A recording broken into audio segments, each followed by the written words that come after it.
Hey boys and girls, remember how we're trying to figure out how to tell the difference between the past, the present, and the future? Well, today we hopefully will be able to explain how people got their food and their clothing a long time ago. How do we know about things from the past? Well, we can learn about people who lived long ago by looking at pictures. That's one way. Take a look at this girl in the picture. What do you notice about her? What do you think? Do you think she might look different from you? Now, her nose might be a different shape than yours, or her eyes a different color, or her skin, but take a look at her clothing. What do you see? How about these people's clothes?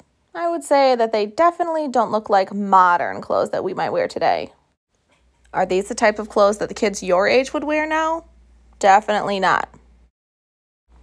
This is a video of an example of what it might be like to get dressed a long time ago. Now, this woman is a woman who probably lives in a big house and she has a lot of people to help her with things.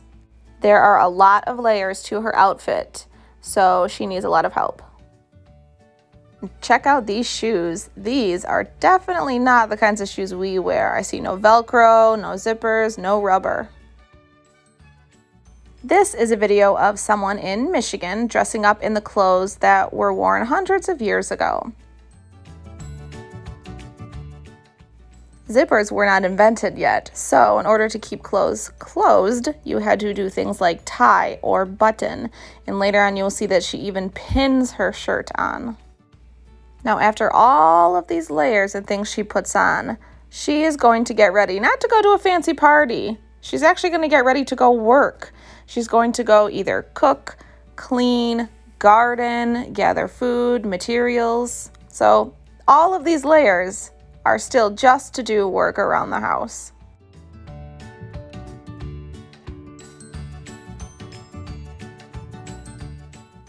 Here is a video of a man getting dressed, and he's going to get ready for work. This is an example of something that a soldier would wear when they are walking around patrolling and keeping everyone safe.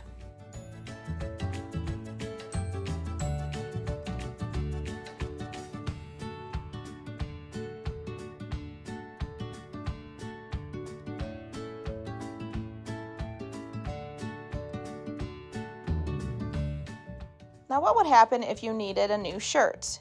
Back then, you couldn't just order off of Amazon or go to Target. So here is what they did. You will see people here taking wool off of a sheep.